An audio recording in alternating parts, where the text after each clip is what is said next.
Bueno, ya son 8 minutos pasados de las 20, así que, bueno, para los que están o los que vayan a ver más adelante la grabación, porque esta clase queda grabada, les comento, yo estoy en reemplazo del profesor Pablo Linares, tiene otras actividades laborales, por lo tanto me pidió que lo reemplace en estas clases. Así que, bueno, vamos a, vamos a empezar. Yo no tengo el gusto de conocerlo, bueno, creo que hay poquitos todavía conectados, pero bueno, espero que los conceptos que yo vaya a dar acá les sean útiles, que cualquier inconveniente que ustedes vayan teniendo respecto de poder entender o cualquier cosa que les quede por ahí en el aire, me pueden ir preguntando, ¿sí? Después, más tarde les doy una forma de contacto para que ustedes cualquier duda, cualquier consulta la hagan por ese medio. Ahora lo que voy a hacer es cerrar mi cámara, ¿sí? Para que ustedes puedan, este, que digamos que no haya ningún inconveniente en el desarrollo de la clase.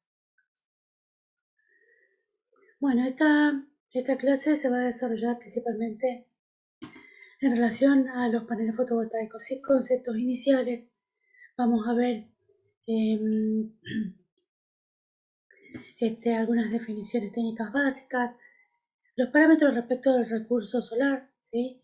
Y sobre todo respecto de los componentes que vamos a tener en cuenta en una instalación fotovoltaica. Seguramente ustedes ya tienen con un poquito de conocimiento de qué es lo que conforma, digamos, una instalación fotovoltaica, ¿sí? Pero a grandes rasgos la podemos separar en varios sistemas, ¿sí?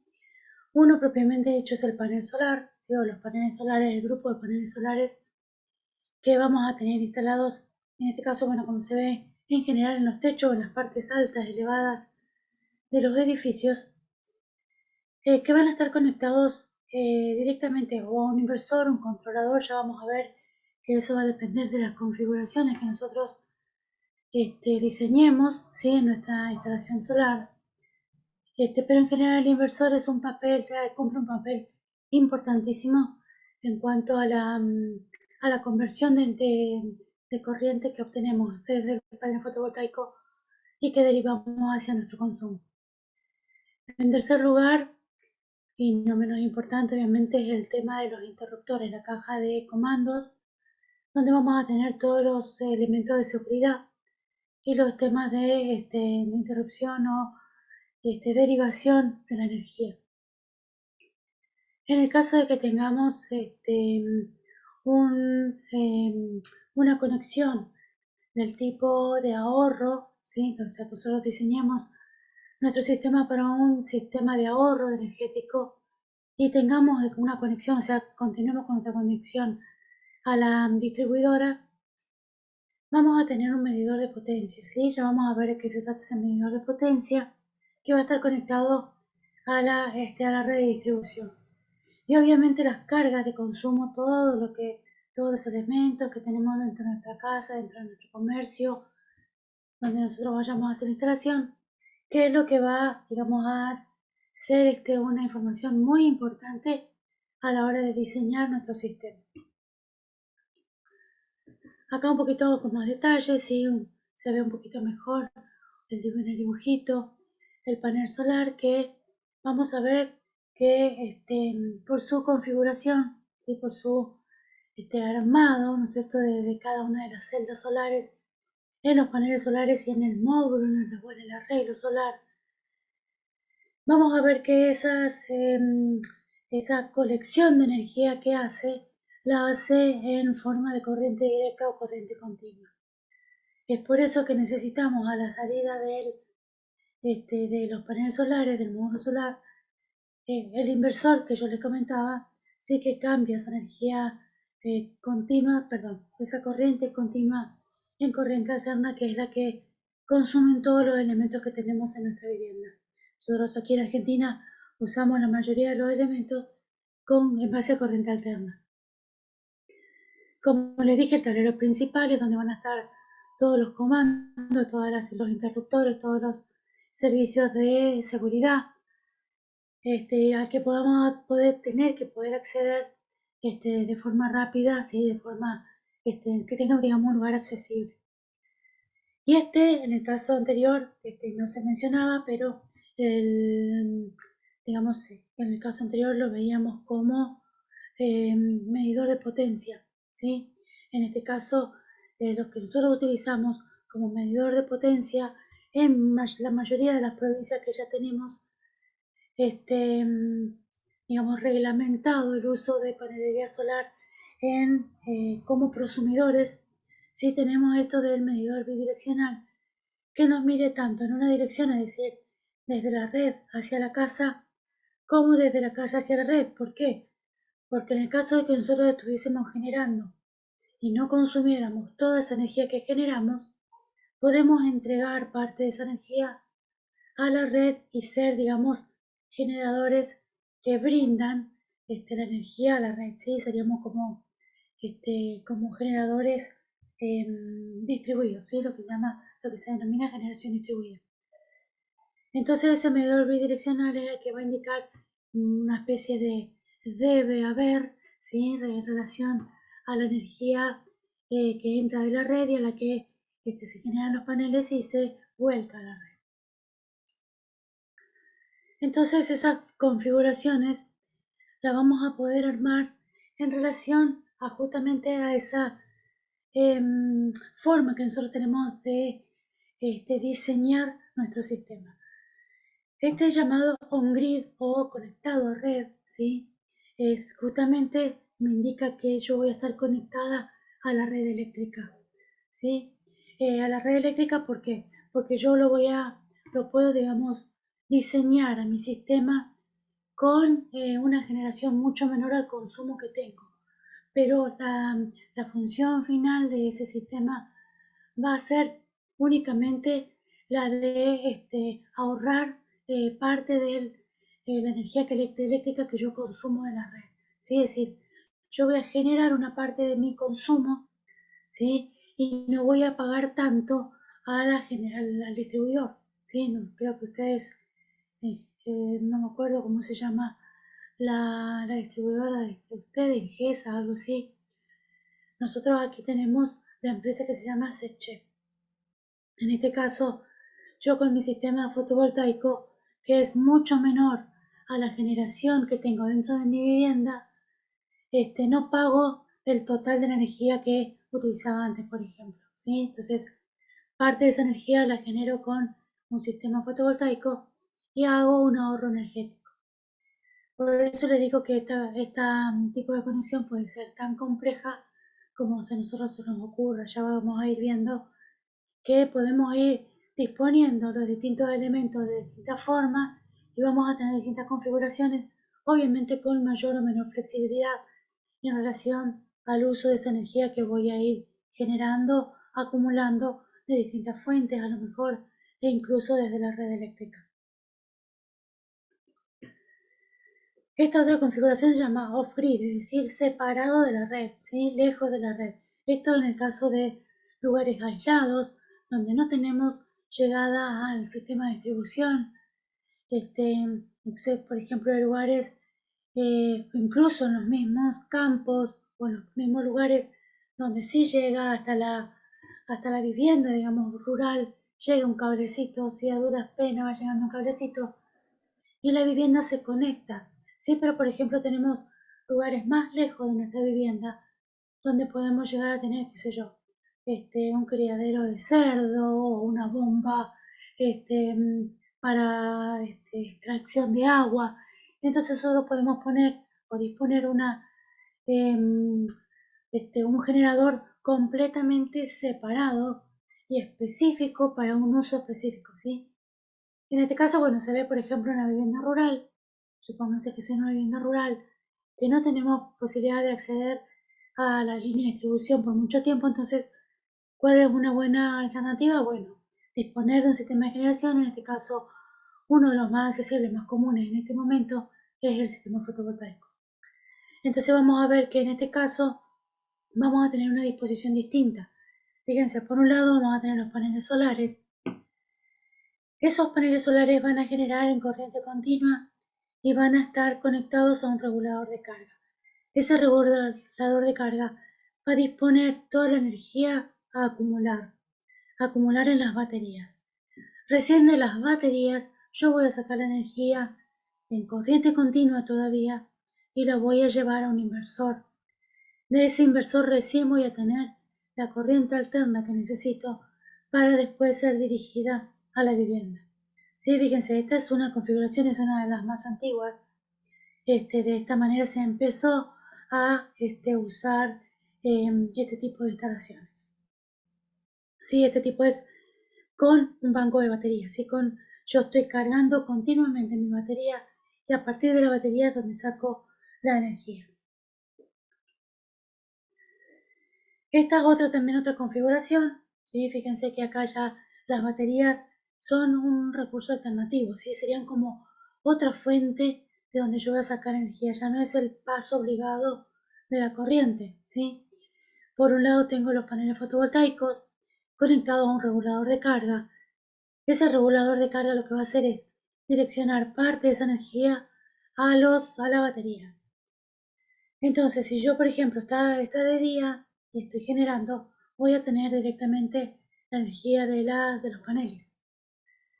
Eso se va a tener potencia constante de los paneles hasta el inversor.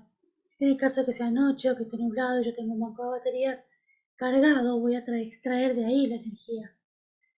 De ambos puntos de generación o de ambos puntos de generación y de acumulación, voy a sacar la energía que voy a, digamos, modificar, la voy a llevar a corriente alterna y recién de ahí voy a dirigirlo al consumo, ¿sí? A mi casa.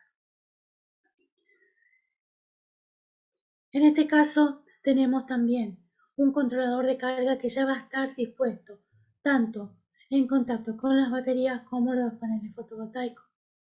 A partir de ahí el controlador de carga me va a indicar qué fuente voy a usar, ¿sí? Si los generadores fotovoltaicos porque están generando, porque es de día, o las baterías, ¿sí? Entonces de ahí direcciono al híbrido. Fíjese, en este caso es un inversor híbrido. ¿Por qué? Porque ese inversor, seguramente por unas características especiales, ¿sí? Acuérdense que este inversor es sumamente importante en este tipo de conexiones, porque yo voy a generar a partir de otra fuente alternativa, ¿sí? En este caso un generador que puede ser un generador diésel, ¿sí? Otra alternativa que tengo para generar energía, y de ahí la voy a dirigir también a ese inversor híbrido que me va a aceptar, ¿sí? Tanto ese generador alternativo como los otros dos que tengo en acumulación y en fotovoltaica. Recién de ahí voy a tener la corriente alterna que voy a dirigir al consumo.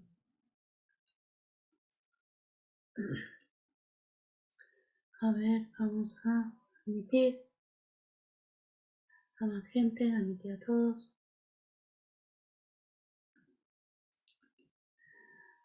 Espero que estén todos admitidos. Bueno, y acá vemos un sistema mucho más complejo, ¿sí? Ya es un sistema un poquito más, complejo. ¿Por qué? Porque voy a tener la conexión, por otro lado, de corriente alterna que obtengo de la distribución.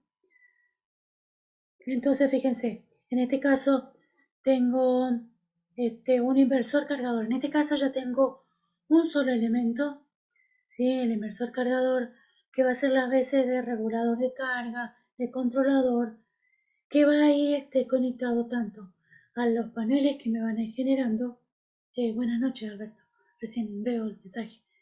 Que a tanto los paneles que van a ir generando, a su vez va a ir cargando las baterías y a partir de ahí de cualquiera de esas dos fuentes y la que esté en funcionamiento, o sea, prioriza los paneles solares, pero cuando los paneles solares no están generando, se deriva a las baterías.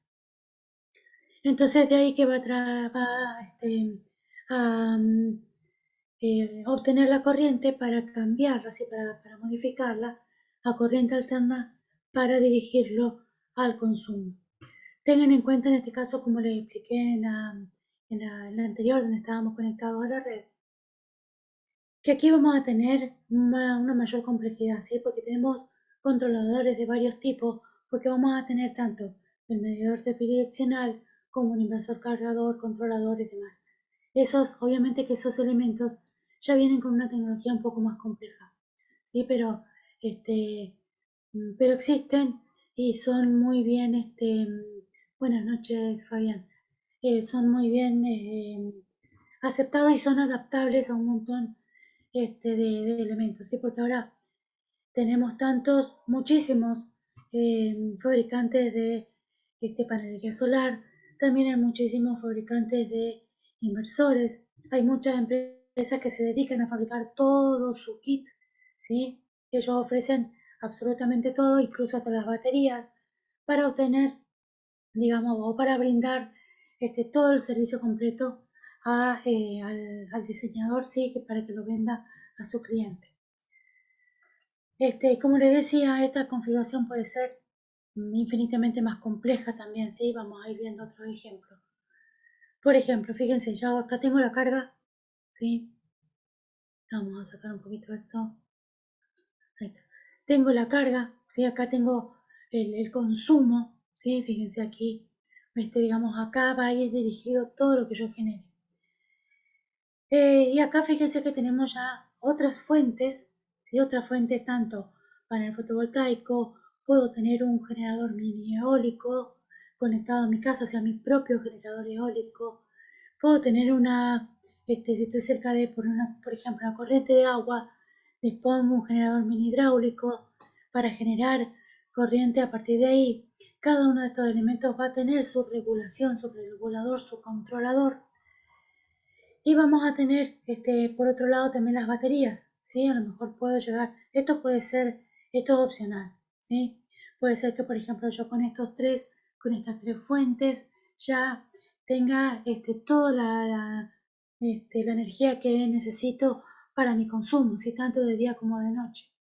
Pero, digamos, para los casos de que, por ejemplo, haya tormenta y no pueda tener conectado el generador eólico, y haya algún problema con el hidráulico y obviamente no tenga generación fotovoltaica, entonces puedo hacer, digamos, un backup de energía, una acumulación en una batería para disponer en esos casos, ¿sí? Entonces, fíjense que aquí hay otro nivel de complejidad también.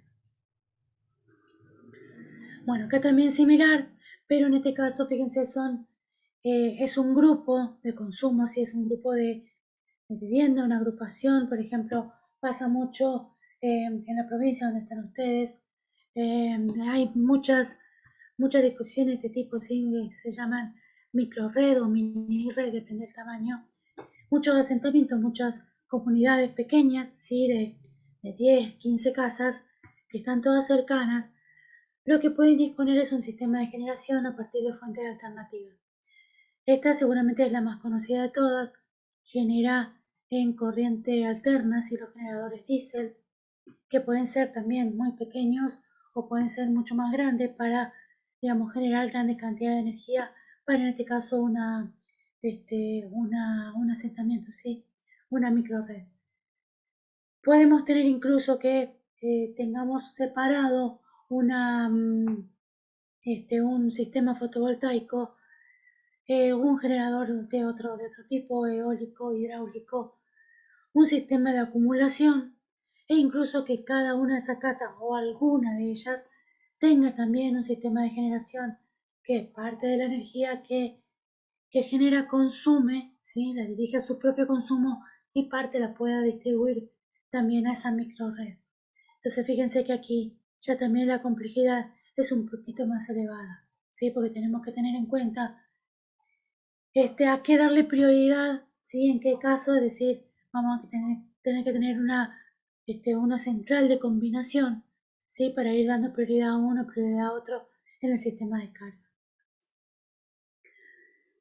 Les hablaba anteriormente de uno de los dispositivos muy importantes, que es este aparatito que está acá, que es el inverter o el inversor. Si el inversor yo les decía que mediante una tecnología que ya cada vez está siendo mucho más, mucho mejor, ¿sí? Tengo la corriente continua, por un lado, que ingresa directamente de la generación de los paneles fotovoltaicos, ¿sí? Los paneles siempre van a tener generación en corriente continua. Necesito sí o sí un inversor. Ese inversor me va a entregar la corriente alterna y en los voltajes adecuados que yo necesito a la salida. ¿Sí? En este caso, como en Argentina se utiliza 220 volts. También podemos tener la versión mini o micro, ¿sí? de esos inverters, es decir, para cada panel o cada dos paneles o para cada juego de panel, yo puedo tener un micro o un mini inversor que va a ir entregando directamente, ¿sí? Desde la misma conexión, a la salida de la misma conexión yo lo puedo conectar y me va a entregar corriente alterna, ¿sí? Directamente del microinversor me va a entregar corriente alterna. Esto tiene sus pros y sus contras, ¿sí? Cada uno de estos sistemas armados tiene sus pros y sus contras, ¿sí? En este caso, por ejemplo, los microinversores son, cuando yo decido un tipo de configuración de este tipo, los microinversores son bastante costosos, pero ¿qué me conviene a mí? Muchas veces, ¿por qué? Porque si yo tengo algún desperfecto en alguno de ellos, cambiarlo es mucho más económico que si tengo, por ejemplo, algún desperfecto en un inversor más grande, más costoso, ¿sí? Este, ya tengo que hacer un gasto un poquito más elevado, ¿sí? Además, cuando estos inversores, por ejemplo, están conectados lejos de la generación. Si es decir, yo tengo que llevar desde los paneles hasta el lugar donde yo voy a disponer todo mi sistema de control, ¿sí? A veces muy alejado, o sea, tiene que bajar de un techo, tiene que hacer toda una conexión. Y en corriente continua es mucho más peligroso, ¿sí? Hacer ese tipo de conexiones. Entonces, fíjense, yo recién a la salida del inversor voy a tener corriente continua, corriente alterna. Aguas arriba hasta los paneles, tengo todo en corriente continua con el peligro que eso lleva, ¿no? Entonces tengo que tener mucha precaución al diseñar esa bajada de conductores hasta el inversor. En cambio, en este caso, sabemos que la corriente la corriente alterna necesita conductores de menor dimensión, ¿sí? De menor sección, por lo tanto, además, asociado a todos los inconvenientes que puede llegar a tener en relación con la corriente continua, es mucho mejor la corriente alterna, ¿sí? Entonces, eso yo tengo que tratar de diseñar, o sea, cuando estoy diseñando, tengo que tener en cuenta. Bueno, acá hay otra misma configuración, nada más que aquí, bueno, tenemos inversores cada dos paneles fotovoltaicos y estos inversores, bueno, con la tecnología aplicada ahora, lo que tienen es que vienen algunos con esta configuración, ¿sí? Es decir, que yo por cada panel voy a usar, o sea, minimizo el costo, ¿sí? De los microinversores que voy a poner. Y además algunos tienen la ventaja de que se conectan vía Wi-Fi, ¿sí? A un sistema de control, un monitoreo, así que puede ser una PC o puede ser una pantallita de algún controlador que yo se disponga para poder controlar justamente la generación de forma constante. Si esto me va a permitir a mí tener conocimiento pleno, constante, a tiempo real, de cuánta energía estoy generando. Una vez que salen de esos microinversores, acuérdense que esto es en corriente alterna ya, ¿sí? Voy al centro de carga donde va a ser, por ejemplo, donde desde acá puedo derivar tanto a la vivienda o puedo derivar, si es una instalación grande como una granja solar, la puedo derivar a la red de transmisión, ¿sí? De energía o de distribución incluso de energía, para que dirija, digamos, a la red y a los distintos consumos. En el caso de que yo tenga una vivienda aquí, ¿sí? Que pueda estar conectada a la misma red de distribución, necesito, acuérdense, el medidor bidireccional. Bueno, aquí seguimos viendo, nuevamente, estos ya son cuestiones un poquito más de instalaciones un poco más grandes. Fíjense, en este caso esto sería ya para una granja solar, ¿sí? 2 cadenas, 2 strings, acá están, digamos, detallados, ¿sí? Fíjense que cada uno está conectado a una línea que va a llegar hasta la caja de combinación, ¿sí? La caja de distribución, donde van a estar todos los seccionadores, todas las cuestiones relacionadas a seguridad. Fíjense que todo esto en azul está en corriente continua, ¿sí? Una vez que yo combino todas esas entradas, ¿sí? Puedo tener acá tantos strings como yo quiera. Una vez que combino toda la energía que produzco en el panel, voy a dirigirla recién al inversor. Este inversor obviamente tiene que estar adaptado a la cantidad, a la potencia de energía, perdón, a la energía que voy a que voy a tener instalado en esta granja. ¿Sí? O sea, cada inversor van a ver que tiene información de las características, de cuánto acepta como entrada tanto en potencia, en voltaje y en corriente. ¿Sí? Entonces, no es que yo pueda elegir cualquiera para cualquier configuración, sino de cada una me va a condicionar, ¿no es cierto?, a la selección de este inversor. Cuando entre la corriente continua acá, acuérdense que esto lo que hace es transformarla en corriente alterna, ¿sí?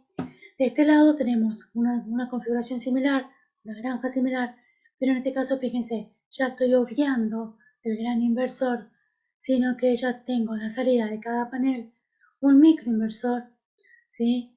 Y que directamente me va a entregar a la línea para que llegue a la caja de combinación o a la central de combinación directamente en corriente continua. Aquí lo que voy a hacer va a ser regular el voltaje para que, derivar al consumo. ¿Sí? Ya puede ser a la red, puede ser, qué sé yo, una micro red, eh, lo que tenga, digamos, acá como carga.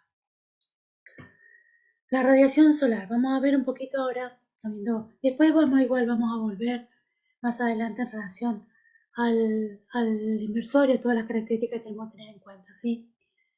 Pero ahora, a partir de ahora vamos a hablar un poquito de la radiación solar.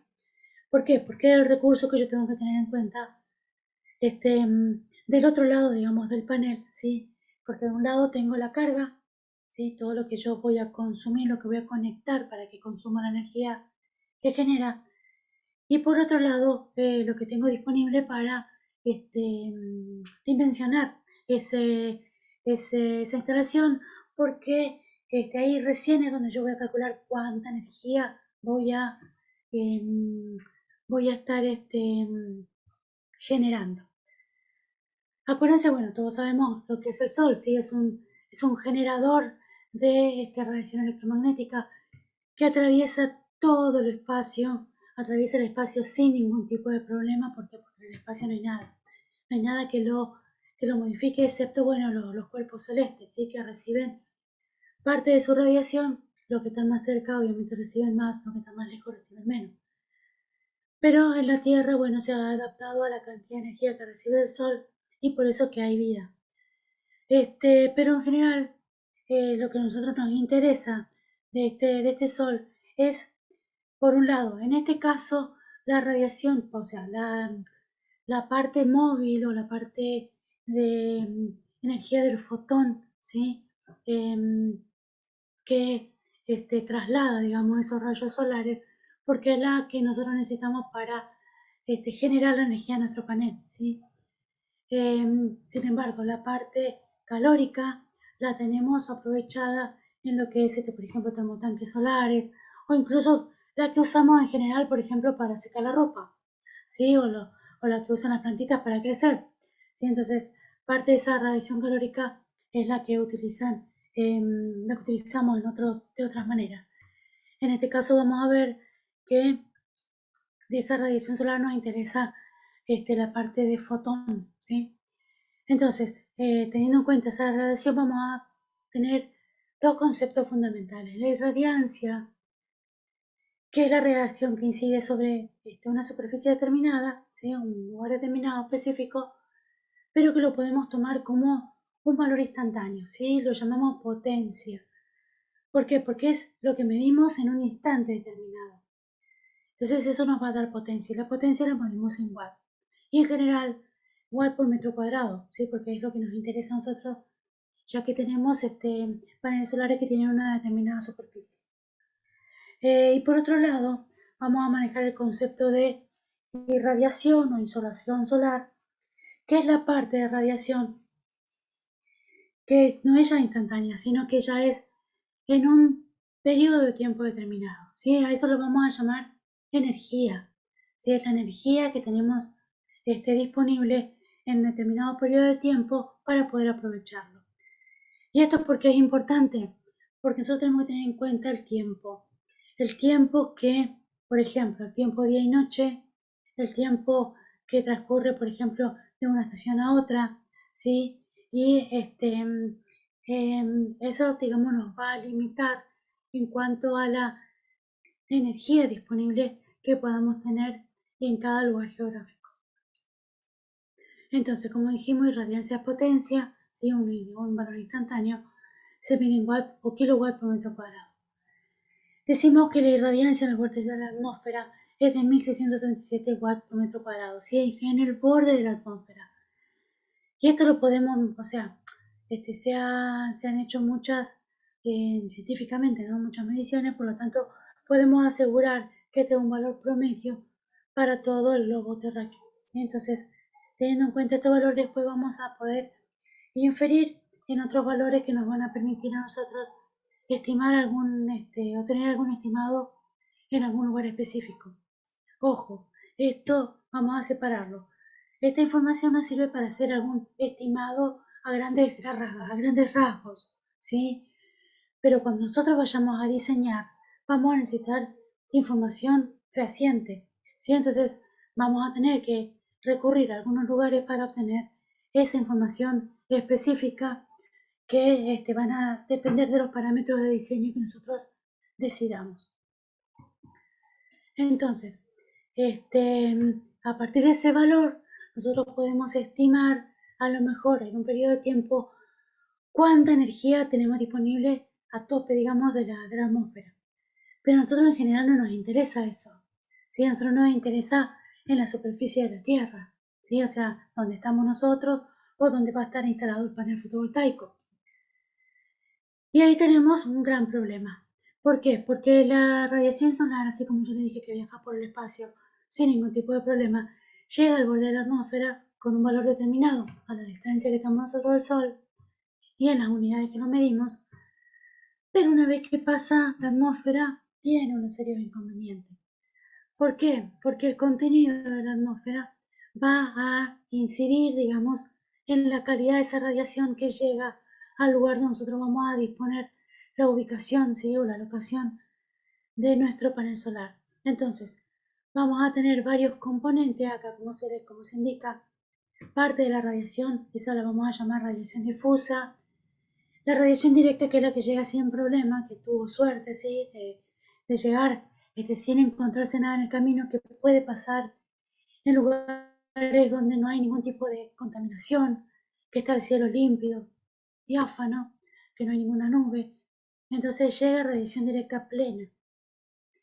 Pero esa radiación también va a estar afectada una vez que llega a la superficie. ¿Por qué? Porque parte de esa radiación en esa superficie es reflejada. Parte es absorbida por esa superficie, pero parte es reflejada. Entonces esa reflexión ya nos va a ser, digamos, parte de lo que llamamos radiación difusa. Esta radiación que vamos a tener disponible va a ser la suma de esas tres, ¿sí? Entonces vamos a tener en cuenta la radiación directa, que les dije que es la que llega sin ningún tipo de problema hasta la superficie donde va a estar dispuesto el panel solar. Está apurado, muchacho.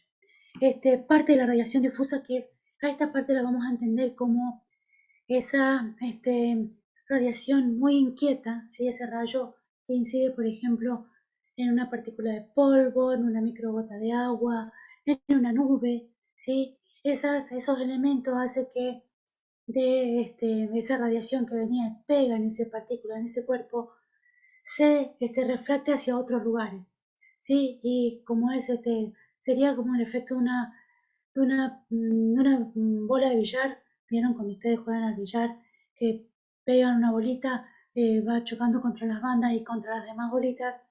Y bueno, va teniendo distintas direcciones, ¿sí? Entonces, es como, depende de la geometría y de las características de ese elemento con el cual choca, que se va a dispersar de forma distinta. Y entonces, ¿qué va a hacer? Va a hacer que parte de esa radiación, de tanto chocar en uno y otro, se pierda, ¿sí? Entonces, ese componente también es utilizable, también es útil en el caso de obtener energía, ¿sí? de toda esa radiación. Y después la radiación reflejada, que en general es la que tomamos del suelo o de la superficie donde va a estar localizado nuestro sistema fotovoltaico. Sí, porque parte de esa radiación yo les dije que se absorbe y parte es reflejada de nuevo. A esa parte de la radiación reflejada está muy en relación a otro concepto que no tenemos que perder de vista, que es el albedo. El albedo es un coeficiente o un valor que se toma para cada tipo de superficie. Por ejemplo, el albedo del pasto es distinto al de la tierra pelada, ¿sí? Cuando no tiene nada de pasto. Es distinto, por ejemplo, a un piso de mosaico, de cerámico, es distinto a la nieve o, bueno, a cualquier tipo de superficie. Ese valor de albedo tenemos que tener en cuenta para calcular parte de esa radiación que a nosotros nos interesa tener, digamos, para saber el total, la radiación total, sí, que vamos a tener disponible en un lugar. Sepan que todos estos valores de radiación, se pueden calcular de muchas formas. Y esa información se puede disponer de muchos lugares. Depende, como yo les dije, los parámetros de diseño que yo disponga, es que voy a buscar información más específica o menos específica, ¿sí? Porque los niveles de radiación solar de un lugar depende de los parámetros de cálculo, como les dije, de cada una de estas fracciones, pero muchas veces no difieren mucho, ¿sí? Excepto que yo tenga que hacer un cálculo muy fino para una determinada característica de instalación fotovoltaica, sino digamos con una información general ya es suficiente. Están tabulados, están disponibles, así que con este tipo de información no hay problema, pero lo que ustedes tienen que entender es de dónde viene cada una, ¿sí? Bueno, como les decía, el albedo, ¿sí? Fíjense, el albedo de la nieve, ¿sí? Que es el que más refleja, ¿sí? Entonces es una porción importante la radiación que llega a una superficie con nieve, ¿sí? Es la que más se refracta. Donde hay foresta, donde hay pasto, ¿sí? Donde hay vegetación, y se refracta solo de un 10-20%, cuando tenemos la tierra arada hasta un 25%. En el asfalto o en el hormigón, mucha de la radiación se absorbe, muy poca se refracta. Y bueno, y así cada uno de los lugares vamos a tener distintos valores de albedo. Sí, pero como les dije, no se preocupen porque eso vienen con valores tabulados, calculados, así que depende de ustedes donde decidan extraer esa información, no hay ningún tipo de problema. Bueno, así como varía ese recurso cuando entra en la atmósfera, vamos a tener en cuenta la variación de la irradiación solar por las características este, de la Tierra, ¿sí? De la disposición de la Tierra respecto del Sol y de sus movimientos constantes. Uno de ellos, bueno, es el movimiento de traslación que tiene alrededor del Sol, que incide de forma diferente sobre la superficie de la Tierra. ¿Por qué? Principalmente teniendo en cuenta que el eje de la Tierra, ¿sí? En este caso fíjense esta flechita que está acá, no sé si se ve mi mouse, si se ve mi ratoncito. Bueno, en cada uno de estos globos terráqueos hay una flechita que apunta hacia arriba. Esa, digamos, la representación del eje de la Tierra, ¿sí? Ese eje en general, al plano de traslación, fíjense, al plano que conforma, digamos, la Tierra alrededor del Sol, está inclinado. ¿Qué hace esa inclinación? Bueno, esa inclinación, además, bueno, de que digamos, tiene una incidencia, digamos, en la rotación diaria también, ya lo vamos a ver más adelante, hace que a medida que gira alrededor del Sol, va a provocar las distintas estaciones, ¿sí? Entonces, fíjense en estos dos puntos. ¿Qué pasa en estos dos puntos? Aquí tenemos primavera y verano. Además, bueno, el Sol en general no está dispuesto así en el centro. Sí, está más cerca de uno de los vértices de la elipse que la Tierra este, mm, forma al girar. Cuando la Tierra está mucho más cerca del Sol, estamos en verano, ¿sí? Y cuando está más lejos, estamos en invierno. Entonces eso va a ir formando, digamos, o provocando en la Tierra las distintas estaciones. ¿Y por qué esto es importante? Porque con las estaciones viene la variación de unos ángulos que tenemos que tener en cuenta para calcular cuál es la dirección de los rayos solares en cada una de esas estaciones.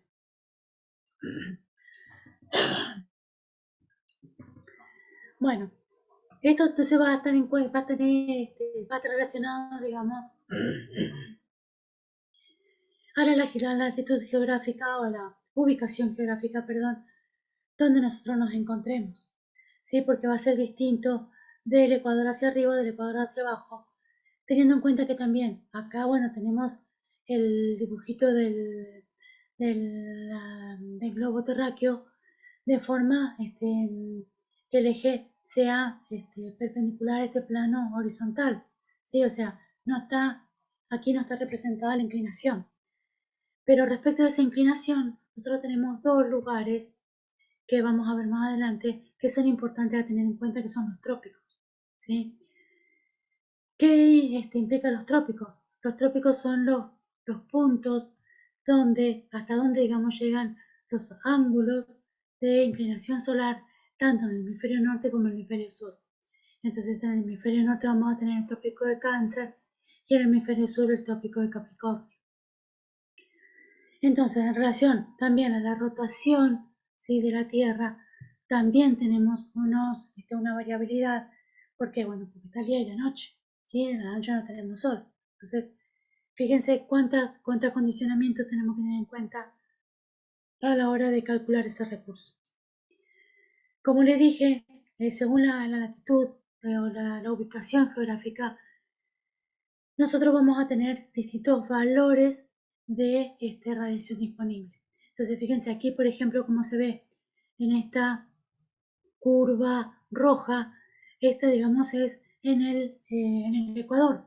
Fíjense que ni siquiera aquí es constante el recurso, ¿sí? Ni siquiera aquí es constante. ¿Por qué? Porque acuérdense que el Sol, a medida que va girando alrededor del planeta, perdón, del Sol, perdón, la Tierra, mientras va girando alrededor del Sol, y debido a esa inclinación que tiene el eje respecto al plano de traslación, va a ir variando, ¿sí?, los valores desde del trópico de Cáncer hasta el Ecuador, trópico de Capricornio, ¿sí?, y nuevamente así en cada una de las estaciones. Esta que está acá en color más claro, un rosa más claro, en color salmón, corresponde a una latitud de 20 grados. La siguiente en verde en una latitud de 40 grados y así. Y vamos a ver que va a ir variando. Y estos valores son similares, ¿sí? Tanto para el norte, ¿sí? En el norte vamos a tener esta latitud 60 grados hacia el norte. Este es nuestro valor a menos 60 en el hemisferio sur. Pero fíjense que cuantitativamente son iguales. Lo que pasa es que aquí muestran las estaciones. Mientras en el norte esto indica verano, en el sur esto indica invierno, ¿sí? Entonces, esa nada más es la variación entre cada una de estas curvas. Y acá se puede ver lo que yo les decía respecto de los trópicos. Bueno, no sé si pueden ver acá en esta línea que está aquí. Este es un trópico, este es el Ecuador, y esto es el otro trópico. ¿Sí? Entonces, fíjense que incluso en el Ecuador, en la línea de Ecuador, no hay valores importantes de radiación. Los valores importantes están en el trópico.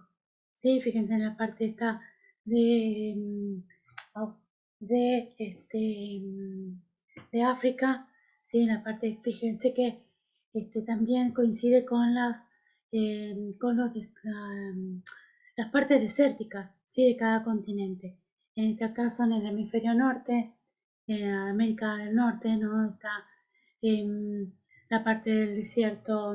Ay, hay un bicho acá. Acá también está el desierto de Sahara, ¿sí? El desierto de Australia. Entonces, sí, justamente, fíjense que en el hemisferio sur, la ubicación donde están ustedes, ¿sí? Que es justamente la parte que recibe mayor insolación en el hemisferio sur.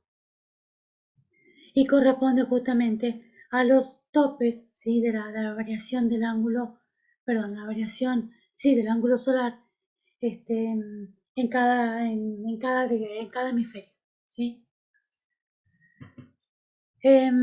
Bueno, estos son valores, esto es un mapita también. Van a ver que la mayoría de los mapas en relación a Argentina siempre, no van a tener mucha variación, van a variar únicamente en la cantidad del tipo de información que tenemos, ¿sí? Pero en general siempre vamos a ver que la zona privilegiada es bueno, mayormente en las provincias de Jujuy, Salta, San Juan, La Rioja, todos estos lugares donde hay mayor insolación solar. En este caso vamos a tener, este planito corresponde a irradiación horizontal global, o sea, lo que llega al piso horizontal, ¿sí? Esto es información de ese tipo. Entonces acá tenemos en esta escalita, muestra esos niveles de irradiación. Esto es lo que muchas veces a nosotros nos sirve para saber qué diferencia hay de recursos en uno u otro punto. ¿Sí? Fíjense que en esta parte, obviamente, que son las altas cumbres, tenemos muy poca. Yo estoy aquí en el centro del Chaco y no es despreciable, ¿sí? Porque es bastante niveles de radiación tenemos. Este, y digamos que nosotros tenemos incluso una situación mucho mejor que lo que pasa en Salta y Jujuy, en estos lugares donde hay más radiación. ¿Por qué? Porque nosotros tenemos sistemas de distribución y de transmisión de energía muy cercanos a cualquier lugar donde nosotros queramos poner una granja solar. ¿Sí? En Jujuy y en Salta lo que pasa es que están muy lejos de las obras de distribución y de transporte de energía. Entonces, cuando estiman un lugar específico, tienen que tener en cuenta eso o tienen que tener en cuenta también el costo asociado, ¿sí? Para sacar la energía de ese lugar hasta los lugares donde haya transmisión o distribución de energía. ¿Sí? Esos costos son bastante elevados. Esto, fíjense que mayormente continúan los mismos colores o colores similares, y en este caso tenemos irradiación normal directa, ¿sí? En el anterior teníamos global, en este caso directa, también sobre superficie horizontal. Entonces estos valores también nos van a permitir a nosotros tener en cuenta qué información necesitamos y la podemos sacar más o menos estimada de esta reglita que está acá abajo. Pero esa información está disponible, ¿sí? Está disponible en tablas, hay un montón sobre todo los lugares, perdón, las entidades dedicadas a lo que es control de tiempo, ¿sí? Pronóstico del tiempo, tienen una parte que ofrecen este tipo de información. Aquí fíjense, es una herramienta desarrollada por el gobierno de Salta que ofrece información de todo lo que es el territorio salteño. Entonces tienen una herramienta muy rápida, muy dinámica para poder obtener en cualquier lugar, ustedes se posicionan en cualquier otro lugar y les salta la información. ¿Sí? O sea, y acá en Argentina hay también disponible, no así tan directa, pero se puede sacar muchísima información del Servicio Meteorológico Nacional y muchas otras del INTA. El INTA también tiene mucha información y hay muchísimos que ofrecen ese tipo de información y gratis, ¿sí? Ahora si queremos un poco más específica, bueno, esos lugares ya cobran, ¿sí? Cuando tenemos alguna obra grande o demás que requiere esa información muy detallada, ya sí, bueno, tenemos que tener en cuenta esos costos para asociarlo al proyecto.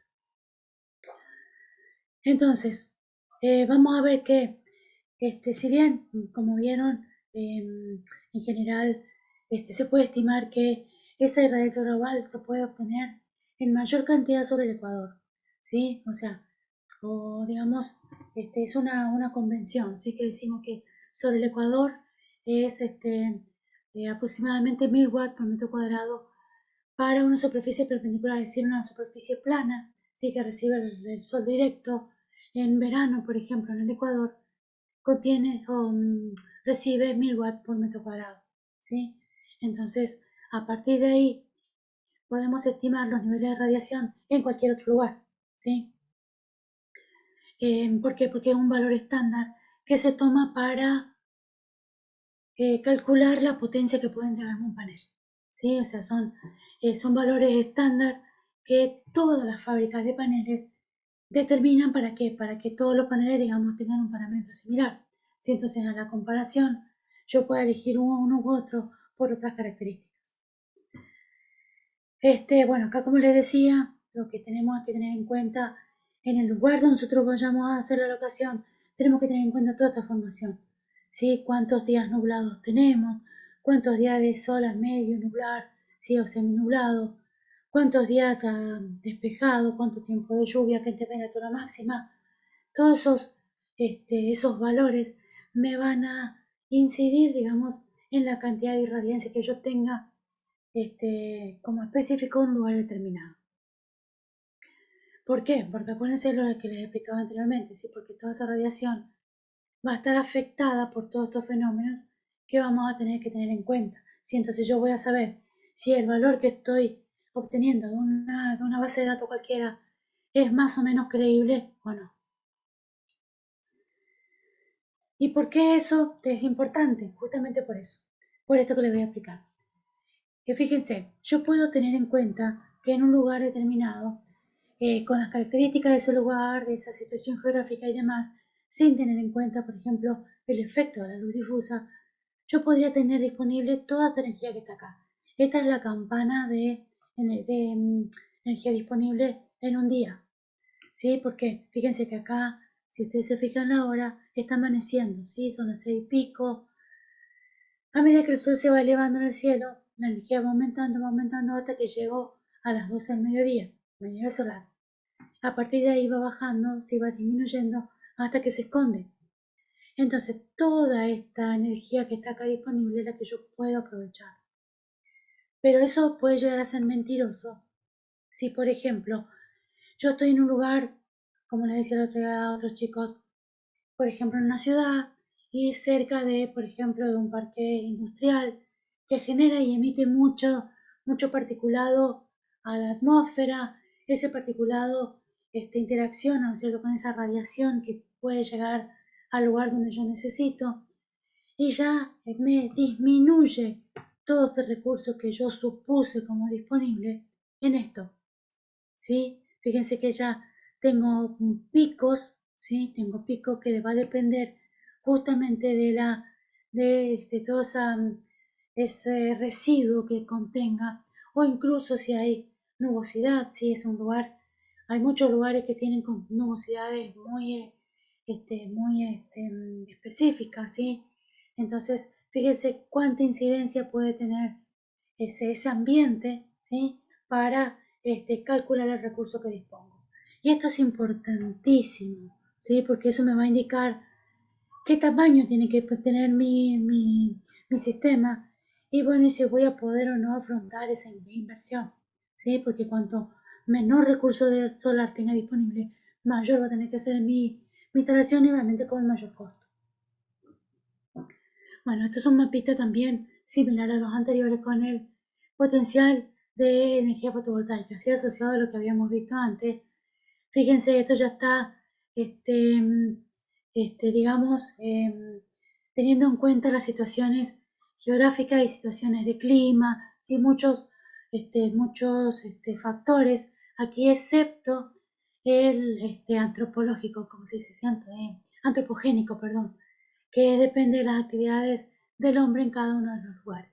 ¿Sí? Entonces esta información puede llegar a ser una información útil en el caso de que yo necesite estimar, digamos, a grandes rasgos la posibilidad que tengo en un lugar específico de cuánta energía tengo disponible o cuánto potencial puedo generar a partir de una instalación fotovoltaica.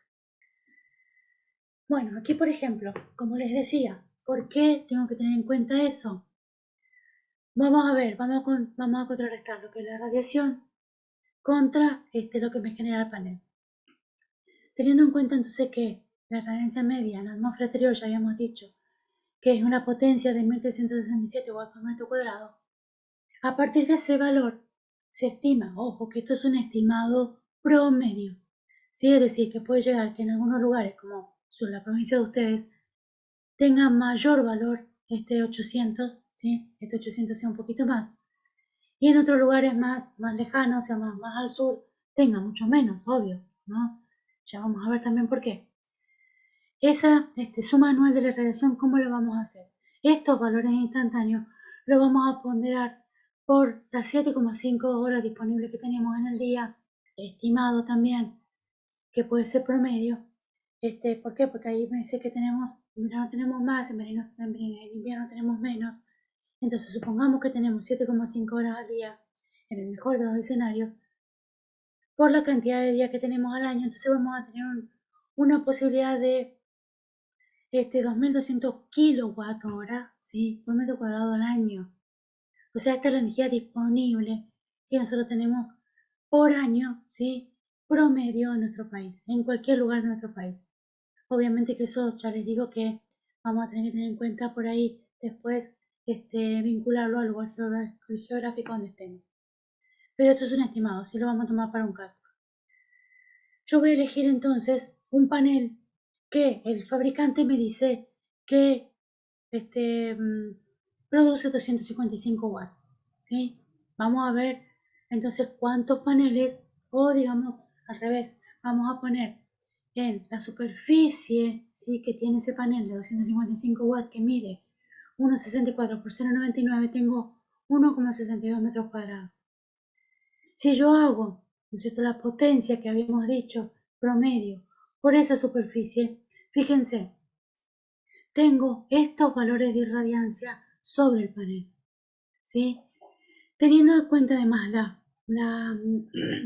la información del fabricante que me dice que la eficiencia del panel es un 15% a una temperatura de 27 grados, ¿sí? Entonces yo tengo del total de irradiancia disponible sobre ese panel fotovoltaico, ¿sí?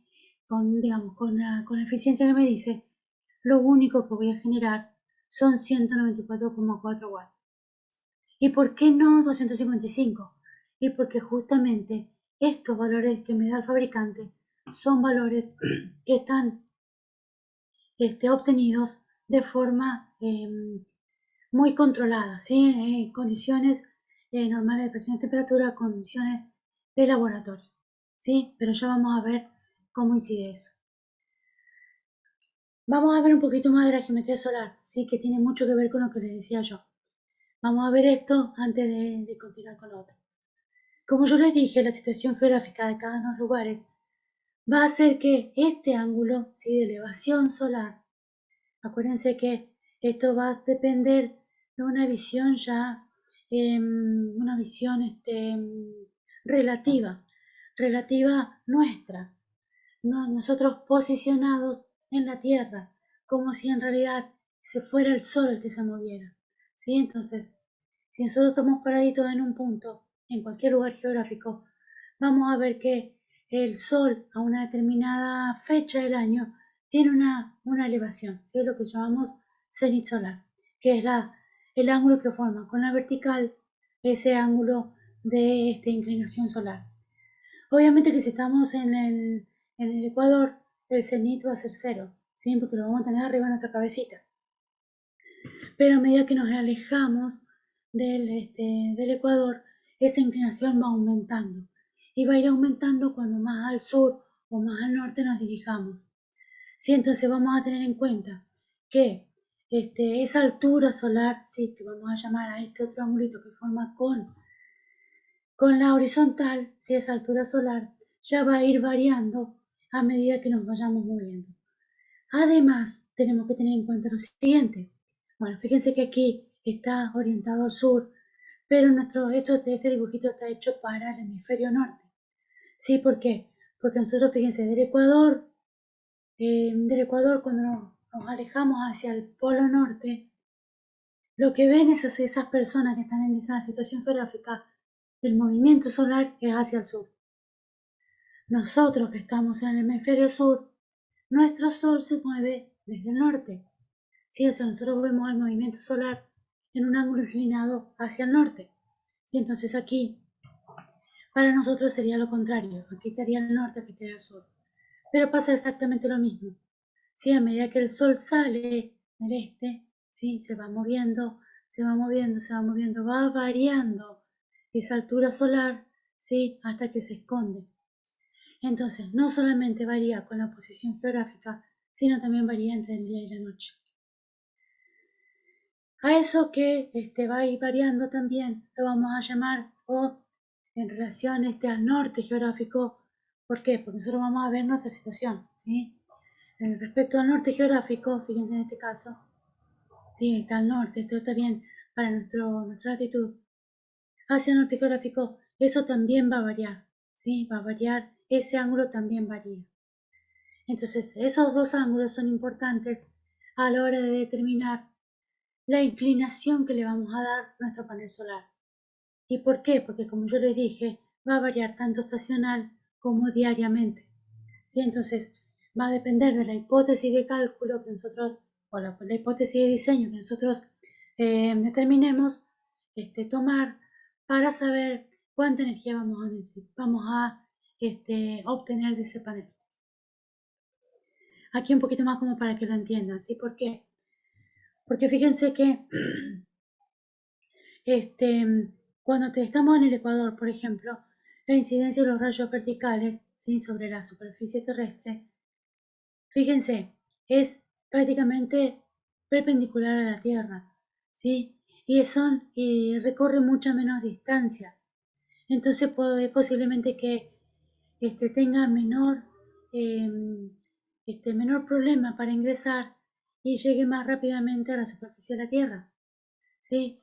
Pero a medida que esos rayos se van cayendo, digamos, esos rayos van siendo cada vez más oblicuos a medida que nos alejamos del Ecuador hacia el norte o del Ecuador hacia el sur, esos rayos ya tienen un ángulo distinto, ¿sí? Fíjense acá, el ángulo de la altura solar es distinta y además la longitud que recorren es mucho mayor, entonces tienen mayor inconvenientes, ¿sí? Al llegar a la Tierra y mayor probabilidad de encontrarse algo que lo difumine, ¿sí? Entonces tenemos menor cantidad de recurso solar sobre una superficie mucho más grande, ¿sí? Es decir, esa cantidad de energía que teníamos acá, fíjense, la misma cantidad de energía que tenemos acá llega al piso. La cantidad de energía que tenemos acá se agranda, ¿sí? Se amplía. Entonces, tenemos menos cantidad de recursos.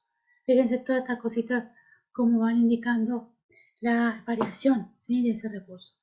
Aquí podemos ver con detenimiento, en un mismo lugar, en una misma situación geográfica, cómo varían esa altura solar, si este angulito que está acá, fíjense, en verano es mayor, en invierno decae. ¿Sí? Entonces, obviamente que por eso el sol en invierno es más tibiecito y en verano es más fuerte, ¿sí? Porque llega con mayor rapidez y acá se difumina mejor, ¿sí? Entonces, por eso son las condiciones de cómo llegan los rayos a la misma superficie. Aquí podemos ver justamente, debido a esa diferencia entre verano y invierno, ¿sí? Cómo se puede ver esa diferencia. Y esto nos va a marcar los escenarios que nosotros podemos tomar para nuestro diseño. O sea, nosotros podemos diseñar para que nuestra instalación fotovoltaica solamente genere en verano todo lo que yo necesite en verano, o todo lo que yo necesite en invierno, o un promedio, ¿sí? Lo que sería en primavera-otoño. Esto puede ser posible si yo, por ejemplo, estoy conectada a la red o tengo otro sistema alternativo para que parte de esa energía que yo no llego a generar la pueda suplir con otro elemento de generación. El escenario más desfavorable se llama el escenario de invierno. ¿Por qué? Porque en invierno, digamos, yo necesito mucha más energía porque estamos acostumbrados a usar mucho más energía en invierno, ¿no? Pero bueno, si yo trato de que todo lo que yo consuma en mi vivienda esté, digamos, completamente generado con este escenario de invierno, entonces me aseguro que en primavera y otoño, que va a haber un poquito más de recurso solar, pero a pesar de la inclinación que le pongo para que obtenga más en invierno, en primavera y otoño seguramente voy a poder generar un poquito más. Y ni hablar de verano. Sí, en verano a lo mejor puedo generar mucho más que en invierno, pero yo lo que quiero es que en invierno tenga disponible la cantidad de energía total que necesito en mi casa, o en mi industria, o en mi comercio, ¿sí? Entonces, esto justamente yo les decía que depende. Por ejemplo, si yo voy a diseñar un sistema para una vivienda que la utilizo nada más que en verano, ¿sí? En los meses de verano, entonces, bueno, voy a determinar usar una inclinación para aprovechar mejor el recurso en verano, ¿sí? Entonces, por eso les digo que depende los parámetros de diseño, la inclinación que voy a adoptar. Acá, bueno, se puede ver un poquito mejor, sí, cómo se mueve. En invierno, en otoño y en primavera se toma más o menos el mismo promedio y en verano es mucho mayor. Aquí se puede ver, sí, cómo es la diferencia. Obviamente que esto va a ir también modificándose, depende del lugar geográfico. Cuanto más cercano esté del Ecuador, estos ángulos van a ser mucho más grandes, ¿sí? Hablando de altura solar. En verano va a ser mucho más elevado, en invierno va a ser menos inclinado que por ejemplo nuestra Patagonia. Incluso el de verano puede estar un poco más inclinado que esto, sí, y en el invierno prácticamente al ras del suelo. Pero bueno, eso depende justamente del lugar geográfico donde nos ubiquemos. Nuevamente, fíjense que esto está diseñado para el norte, para el sur, ¿sí? Esto es más que nada para información de ese tipo. Bueno, acá otra más, otros aspectos que son apreciables por la inclinación solar en verano y en invierno. Aquí, bueno, fíjense, una fecha determinada. Si una fecha determinada, cómo llegan los rayos solares, fíjense esto es lo que llamábamos altura solar, en el Ecuador, ¿sí? En un lugar determinado un poquito más lejos, cómo aumenta ese valor, y teniendo siempre en cuenta la incidencia del sol en un determinado día, ¿sí? Cómo aumenta ese valor, ¿sí? Entonces vamos a ver que esa inclinación que yo voy a tomar respecto de esta perpendicular en cada uno de esos lugares, ¿sí? va a variar, ¿sí? Entonces, si yo, por ejemplo, en este lugar que estoy en el Ecuador, el metro cuadrado llega plenamente a un metro cuadrado en el suelo. En este caso, por ejemplo, en este lugar, el metro cuadrado, ¿sí? de rayo solar que lo puedo tomar en esta dirección es distinto sobre la superficie de la Tierra. Entonces, para aprovechar el máximo de radiación solar, lo que voy a hacer va a ser darle una inclinación a ese panel porque la mayoría de los paneles en general se determina una posición fija. ¿Sí? Esa posición fija es justamente esto lo que estamos por ver acá, porque yo lo puedo hacer incluso también móvil, ¿sí? Que el panel o que cada panel se mueva en dirección al sol diariamente y también de forma estacional que vaya teniendo distintas inclinaciones. Pero lamentablemente eso es muy teórico todavía. ¿Por qué? Porque sí que se puede hacer, porque hay trackers que se venden, para este tipo de finalidades, pero lamentablemente eso encarece demasiado a mi instalación solar. Y lo que puedo hacer es o elegir una inclinación. Ustedes seguramente habrán podido ver que todos los paneles solares en alguna granja solar están siempre a la misma inclinación, aunque en algunos casos se dispone de 2 o 3 posiciones para aprovechar tres posiciones, por ejemplo, invierno, primavera, verano. Buenas, de nuevo, estoy de nuevo acá. Se me piantó la conexión a internet. Este, pero bueno, ahora estoy conectada con mi celu, espero que me aguante. Bueno, vamos a seguir la...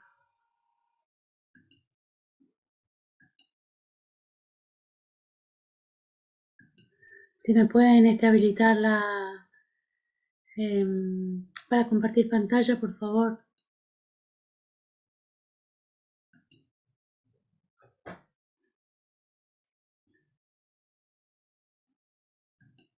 Ahí estamos. ¿Dónde estoy? ¿Dónde estoy? ¿Dónde estoy? Aquí está. Ahí está la pantalla. Ahí está. Buenísimo. Bueno, habíamos quedado en que estábamos determinando los ángulos óptimos para poder tener un aprovechamiento máximo de la radiación solar de cada lugar, ¿sí? Entonces, vamos a tener en cuenta lo siguiente, que para 20 grados mayor que la latitud, es decir, la latitud del lugar es importantísima.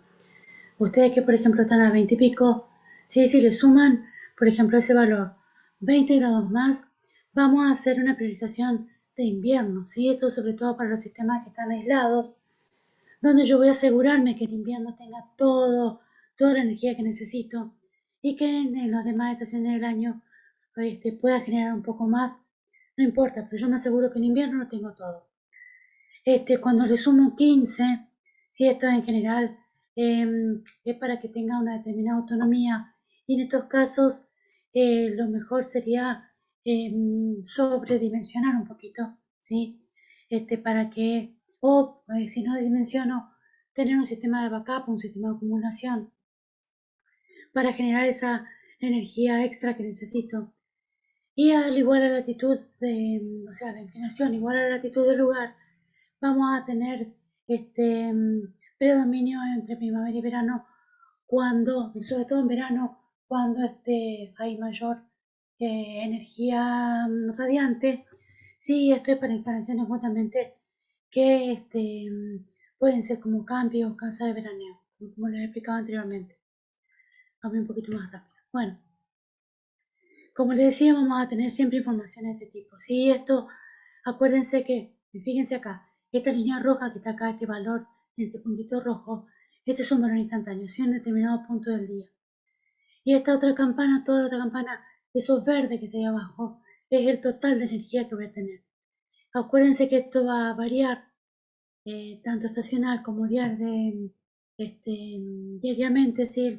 Cada valor de potencia. Pero en general yo puedo determinar el nivel de inclinación, el nivel de radiación que voy a tener disponible, entonces voy a obtener esta curvita para mi cálculo, ¿sí? Entonces a partir de estos datos voy a calcular.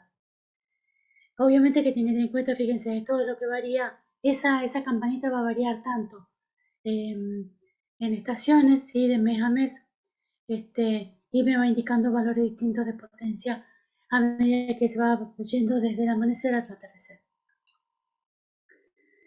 Bueno, ¿por qué tiene que ver eso? Bueno, porque justamente la cantidad de energía que voy a tener disponible. ¿Por qué? Porque yo uso esa energía para que en cada celdita de estas, que yo la voy a construir de una forma especial, ese flujo de electrones que va a generarse, porque cada uno de esos fotones que trae la radiación solar va a golpear sobre esta celda, sí, va a provocar un flujo de electrones que van a ser captados por estos conductores que están acá, sí, estos que se ven en línea blanca son los conductores que van a ir conduciendo esos flujos de electrones y van a ir acumulando a lo largo del panel solar. Me van a ir generando más o menos energía a lo largo del día cada una de estas celdas. Ese es el efecto fotoeléctrico que aprovecho en este tipo de tecnología, ¿sí? Obviamente que eso va a depender justamente de los métodos de fabricación. ¿Por qué tiene que ver con el método de fabricación? Porque justamente cada una de las fábricas de estos paneles fotovoltaicos, en general del material que voy a utilizar para después construirlo, aplican distintas tecnologías, entonces vamos a tener un ordenamiento de esas moléculas, ¿sí? Un ordenamiento más estructurado en los monocristalinos, menor en los policristalinos y prácticamente nulo en los amorfos. Entonces, obviamente que esta es la parte, esta es la forma más económica, ¿sí? Estos son un poquito más caros, por eso es la diferencia de precio. Además, el tratamiento que le voy a dar a porque cada celita, esto que vimos anteriormente, cada celda está formada por dos planchitas de silicio. ¿Sí? Cada una de esas planchitas está dopada con un material distinto. ¿Para qué? Para generar en uno, generar este exceso de electrones y en el otro falta de electrones. ¿Sí? Entonces uno va a tener más electrones y el otro va a tener más huequitos. ¿Qué va a provocar eso? Que justamente los electrones, ¿sí? Los fotones, cuando vienen de la radiación solar, impactan sobre este sándwich que yo armo con silicio, va a provocar el movimiento de ese electrón. Ese electrón se va a liberar de una de las placas y se va a dirigir hacia la otra. Entonces va a generar una corriente de electrones, que es justamente la corriente eléctrica, ¿sí? Una corriente de electrones. Entonces es así como yo obtengo esa corriente eléctrica. En el panel la voy a obtener a corriente continua, ¿sí? Entonces, eso es lo importante que ustedes vean. Además que voy a tener en cuenta el rendimiento directo de cada una de esas tecnologías que yo obtengo el silicio, ¿sí? O sea, por ejemplo, un amorfo, aunque ahora los niveles de rendimiento ya están mejorando, ¿sí? Porque las tecnologías de fabricación están mejorando, entonces estos rendimientos van a estar mejorando en cada uno de estos tipos de silicio. Pero esto es algo que yo tengo que tener en cuenta. ¿Por qué? Porque este rendimiento también incide en el costo de cada uno de ellos.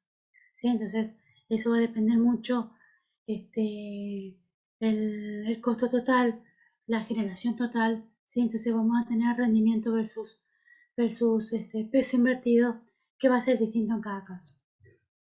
Fíjense aquí, cuando tenemos un poquito más de información, fíjense en este caso el policristalino es, digamos, más azulcito, ¿sí? ¿Por qué? Porque digamos, es un intermedio, ¿sí? Fíjense lo que dice acá, trabaja mejor a altas temperaturas y es más económica, pero más económica que el fonocristalino. ¿Sí? El amorfo ya es mucho más económico, ¿sí? Pero la reficiencia es mucho menor. Pero tiene un comportamiento muy bueno cuando estamos en lugares muy cálidos, ¿sí? El comportamiento es diferente al mono y al policristalino en relación al amorfo. ¿Sí? Entonces es una buena elección cuando estoy en lugares donde hace mucho calor. ¿Sí? Entonces depende también del comportamiento de estos dos, eh, digamos, dónde lo voy a elegir ubicar. Bueno, acá también un poquito más y de cómo se los ven. ¿Sí? Hay algunos que se ven más bonitos, otros más. Esto, por ejemplo, este color impacta mucho, o sea, no da sensación de seguridad. Dice muchas veces el aspecto visual, ¿sí? No, digamos, estamos acostumbrados mucho más a los azules, ¿sí? Sobre todo a la sensación que da el color azul. El color azul te da mucha seguridad. El marrón ya es como que, no, más tirando a negro, digamos que como que no, no da esa sensación de seguridad, ¿sí? Entonces, tiene mucho que ver también la visual. Y bueno, no importa cuál sea la selección del silicio con que fabriquemos el material, lo importante es cómo nosotros lo protegemos, cómo armamos todo ese sistema para que quede protegido. Este tipo de sistemas están muy estudiados, muy analizados, muy probados, ¿sí? que están disponibles para rigidizar, o sea, pueden soportar golpes, pueden soportar movimientos estructurales, incluso una granizada, un determinado tamaño. Esa información toda la da el fabricante, ¿sí? Pero obviamente que, por ejemplo, en granizadas que han ocurrido, por ejemplo, en Córdoba, como ha habido hace poquito, el tamaño de los granizos eran bastante importantes. Hay que ver cómo se comportan, ¿sí? Porque, como yo siempre digo, por ahí no estamos acostumbrados a ese tipo de granizada, pero basta con que pase una, ¿sí? Para que esto se rompa y bueno, con una sola ya nos destruye todo nuestro sistema. Así que bueno, eso es importante, ¿sí? Esta información importante nos tiene que dar el fabricante. Otra de las informaciones súper importantes es la potencia de generación, ¿sí? La potencia del panel. En general se llama potencia pico, ¿sí? La potencia máxima que puede generar mi panel. Y esto va a ser a un valor de corriente, perdón, de tensión determinado y un valor de corriente determinado, ¿sí? Corriente de cortocircuito y voltaje de circuito abierto. Estos valores en general son los que nosotros nos vamos a tomar como parámetro para nuestro cálculo. Y estos valores tienen que tener ustedes en cuenta que estos valores se hacen o los da el fabricante, pero siempre, digamos, estos valores están generados y tomados en unas condiciones normales de presión y temperatura. Se indican con valores de irradiancia. Obviamente esta irradiancia es generada, ¿sí? Sobre esos paneles para hacer los controles, una irradiancia de 1000 watts a una temperatura de 25 grados y a un nivel de masa atmosférica de 1,5. O sea, situaciones controladas, cosa que no pasa en una situación real. Nosotros en general no tenemos valores de irradiancia de 1000 watts. En general la temperatura varía a lo largo del día y a lo largo de las estaciones, y muchas veces las condiciones atmosféricas pueden ser mejores o peores que estas. ¿Sí? Entonces, todos esos valores son valores hipotéticos. ¿Sí? Es decir, que si nosotros compramos, como habíamos hecho el cálculo antes, un panel de 255 watts, no vamos a poder generar eventualmente esos 255 watts plenos. ¿Sí? Siempre va a ser por debajo. Pero bueno, son las reglas del juego, ¿sí? Por eso es que muchas veces vemos que los rendimientos bajan mucho, ¿sí? Entonces, es lo mismo que pasa con un auto. Ustedes saben que, por ejemplo, un auto nuevo tiene una eficiencia, un nivel de eficiencia del 40%, es decir, un auto nuevo usa el 40% de su combustible para provocar el movimiento. A medida que pasa el tiempo, ese rendimiento va bajando, ¿sí? Entonces necesita, para la misma cantidad de kilómetros, ¿sí? Va a necesitar más energía, más combustible. ¿Por qué? Porque el rendimiento va bajando. Bueno, lo mismo le pasa a los paneles. Una vez que se fabrican a una determinada condición, cuando los sacamos y los ponemos a una situación real, el rendimiento no va a ser el mismo. Y esto es algo que es importantísimo que ustedes tengan en cuenta. Justamente atado a lo que veníamos viendo antes, los niveles de radiación inciden directamente y muy enfáticamente en los niveles de corriente. Acuérdense que nosotros obtenemos la potencia multiplicando la corriente por el voltaje, ¿sí? La corriente por el voltaje.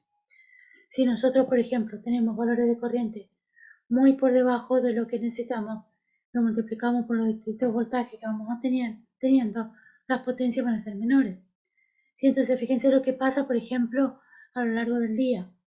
Supónganse que nosotros estamos en un lugar entre 600 y 800 watts de potencia pico. ¿Qué va a pasar? De radiación me estoy refiriendo, ¿no? Entonces vamos a tener valores de corriente por este nivel y valores de tensión por este nivel. Entonces nuestra potencia pico va a estar más o menos por acá.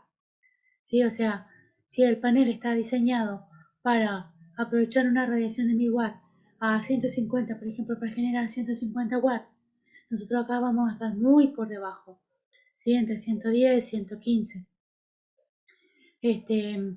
watts generados. ¿Sí? Entonces, fíjense cómo los niveles de radiación inciden directamente. ¿Qué significa directamente? Que a medida que va creciendo la radiación, los valores de corriente van creciendo.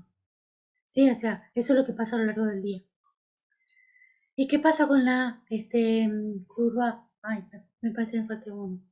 No, está bien. ¿Qué pasa con la, acá está, que quiere llegar, con la temperatura? ¿Sí? La temperatura incide inversamente.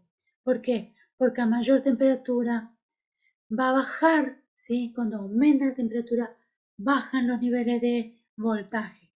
¿Sí? O sea, cuando a medida que el día se va haciendo más cálido, los niveles de voltaje van disminuyendo. Entonces, fíjense, las curvas van siendo, o sea, los niveles de potencia se van reduciendo, ¿sí? A lo largo del día y van a ir aumentando a medida que va bajando la temperatura. Estas son cuestiones muy importantes, ¿sí? ¿Por qué? Porque eso me va a indicar los valores de potencia que yo voy a tener disponible, amén del panel que yo haya elegido disponer. ¿Sí? Entonces, el comportamiento de los paneles siempre va a ser similar y siempre va a ser por debajo de los valores indicados de fábrica. Bueno, acá tenemos el resumen, ¿sí? La potencia en cuanto a variación de temperatura, ¿sí? Me varía ¿por qué? Porque varía el voltaje, ¿sí? Y en relación a la humedad, varía ¿por qué? Porque varía la corriente, ¿sí? Entonces, son valores que tenemos que tener muy en cuenta a la hora de analizar el lugar donde estamos o elegimos la locación, ¿sí? Bueno, entonces, hablando de corriente y temperatura, perdón, de corriente y tensión, vamos a ver que podemos combinar de distintas formas los paneles para tener distintos niveles de tensión y corriente, mayores o menores, sí depende de cómo configuremos esas conexiones. Decimos que cuando conectamos una serie de paneles en serie, justamente, sí, a la salida del negativo conectamos el positivo del siguiente panel, a la salida del negativo ese conectamos el positivo del siguiente, y así. Al final, ¿no es cierto? En la conexión final, vamos a tener una conexión perdón, niveles de corrientes igual a todos los paneles que tenemos acá, pero lo que vamos a ir aumentando va a ser la cantidad de voltaje. ¿Sí? O sea, si conectamos los paneles de esta manera, aquí vamos a tener un mayor voltaje. Va a ser la suma de los voltajes de todos los paneles que conectemos. Pero la corriente va a permanecer igual. ¿Sí? Entonces, ¿esto que nos va a permitir? Poder manejar los niveles de voltaje que nosotros deseemos generar. Lo mismo pasa que cuando nosotros conectamos en paralelo con la corriente. ¿Sí? Cuando conectamos en paralelo, es decir, positivos con positivos, negativos con negativos, vamos a ver que lo que va a variar aquí va a ser la corriente. ¿Sí? Entonces, vamos a tener el mismo nivel de voltaje que tienen todos los paneles y distintos niveles de corriente.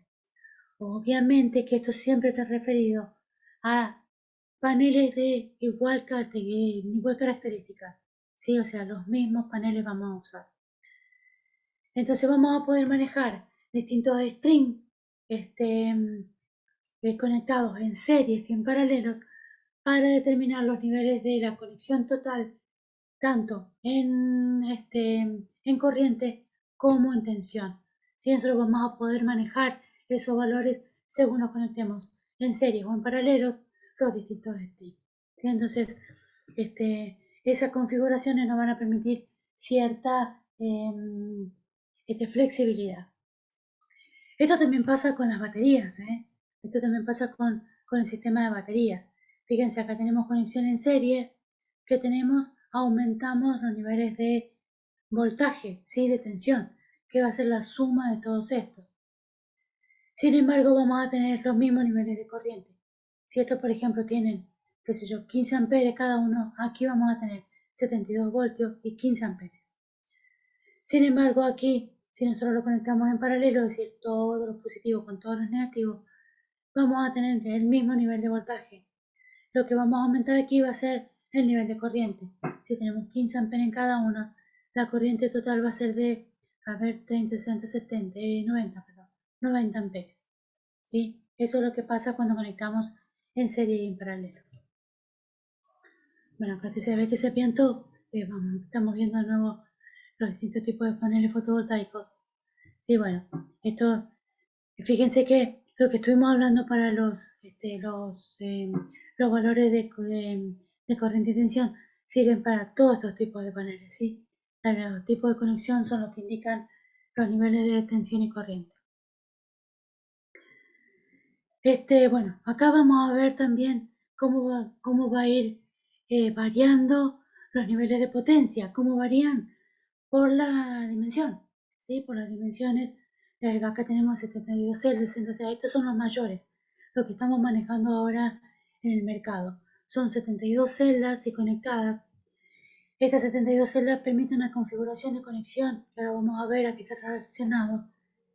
Esta también una relación similar, pero con una menor dimensión. Sí, pero esto obviamente que al tener distinta cantidad de celdas, es distinta la potencia, ¿sí? Que me va a indicar qué me va a entregar cada uno. Bueno, acá la comparación con la altura de promedio del hombre, ¿sí? Fíjense que podemos hacerlo tan grande como se nos ocurra, ¿sí? Pero eso depende mucho de la maniobrabilidad, de del transporte, ¿sí? Porque se complica cuanto más grande, más complicado, ¿sí? Entonces, de un determinado tamaño ya creo que no se va a mover más, ¿sí? De este tamaño mayor. Lo que sí puede ser que sean menores, ¿sí? Pero esto va a depender cómo lo elegimos y depender a qué configuración nosotros querramos. Y depende de lo que querramos invertir también, del tipo de generación que tengamos, cómo lo tengamos que trasladar. Es decir, hay muchos factores que me van a permitir a mí poder elegir entre uno u otro tamaño. Y fíjense, justamente, el tamaño está relacionado con los niveles de potencia que entrega cada uno. Sí, fíjense que son 150 watts, 250 y 300. Acuérdense que esto siempre es en relación a las mediciones de laboratorio que me indica el fabricante. Fíjense que aquí, bueno, ahora más atrás. Fíjense esta serie de sellos que están aquí. Estos en general son todos internacionales. ¿Sí? Nosotros tenemos acá el nuestro es el IRAM, ¿sí? Después hay otras entidades sudamericanas, americanas. Estos son en general europeos. También que está el de China, ¿sí? Que son fabricantes del silicio a nivel mundial. Entonces es importante lo que ellos indiquen en relación a cómo se han homogeneizado, ¿sí? Todas estas normas. Entonces todas más o menos tienen los mismos rangos para comparar los niveles eh, ¿cómo se llama? Energía pico, potencia pico, corriente de cortocircuito, voltaje de circuito abierto y demás. Y sobre todo los niveles de control y control de calidad, ¿sí? De los elementos. Estos son etiquetas que vamos a ver en la parte de atrás de los paneles donde tenemos toda la información, ¿sí? Y cuanto más sellitos tenga acá, bueno, quiere decir que la fábrica es más importante. Esta, fíjense, esta tiene varios sellitos, entonces quiere decir que son elementos que saldrían, digamos, su dinerito, ¿sí? Acá tiene toda la energía. Fíjense que esto se ve que está en uso, ¿sí? Está instalado. Entonces, bueno, al paso del tiempo también es importante que nosotros retengamos esta información de todos los sistemas que tengamos instalados. ¿Por qué? Porque por ahí si se rompe esto, necesitamos tener algún backup de esa información. Perdón. Esto, bueno, es una fábrica, en realidad son maquilados, son de SolarTech. Ellos compran todos los componentes, lo único que hacen es ensamblar, ¿sí? Una máquina, una fábrica sin un centro de ensamblaje, ¿sí? Fíjense que aquí, bueno, le faltan algunos sellitos, incluso los del IRAM y los de los argentinos y los americanos. pero a lo mejor no se ve, pero también se ve que está instalado, ¿sí? Porque se ve el cablecito ahí con cierta huella del paso del tiempo. Las estructuras, bueno, en cuanto a las estructuras, súper importantes.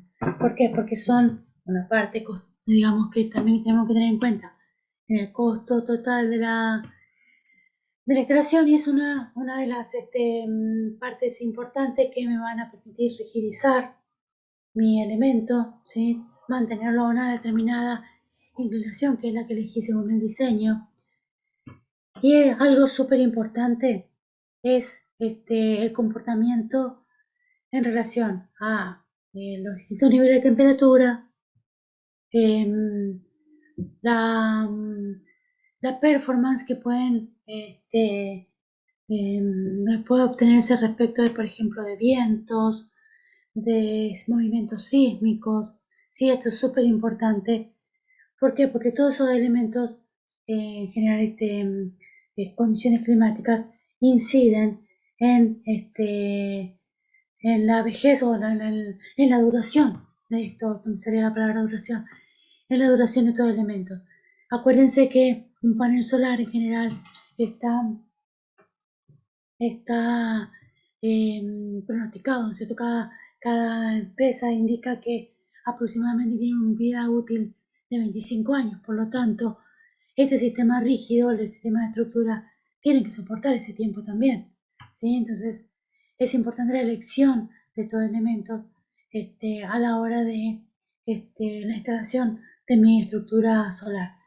Hay infinidad de configuraciones, hay infinidad de fábricas que ofrecen, sí hay algunas que son, incluso ahora vienen plásticas, de aluminio, de acero, algunas que se pueden construir en hormigón, algunas otras de madera, de fibra de vidrio, bueno, hay infinidad.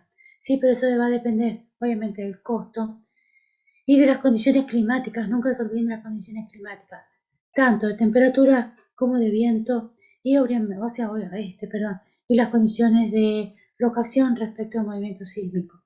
¿Sí? Entonces, va a depender también la estructura sobre la cual voy a disponer todo esto. No es lo mismo que yo lo disponga sobre un techo de chapa, sobre una superficie lisa en el piso, o sobre, por ejemplo, como se ve acá, una estructura de hormigón sobre el techo de una casa. Ay, no, gato que hiciste. Perdón, es mi gato.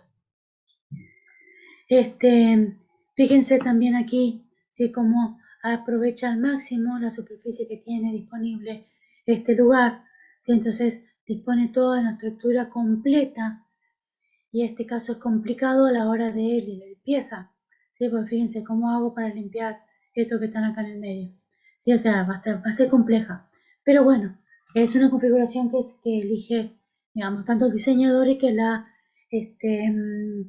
acepta el cliente, ¿no? También una cuestión de espacio y demás.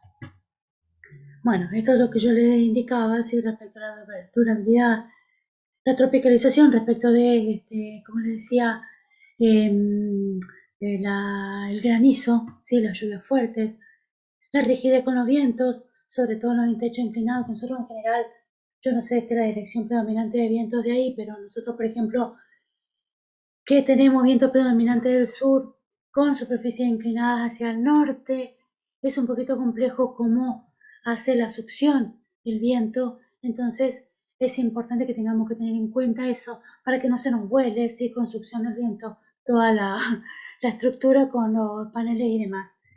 Entonces, más allá de la estructura, es la forma de conectarlo a una superficie rígida para que no vuele con todo, ¿sí? La dinámica térmica, ¿sí? Por la dilatación térmica. Dinámica, ¿por qué? Porque estos elementos, sobre todo los metálicos, tienen movimiento, ¿sí? Con la temperatura, se dilatan y se contraen.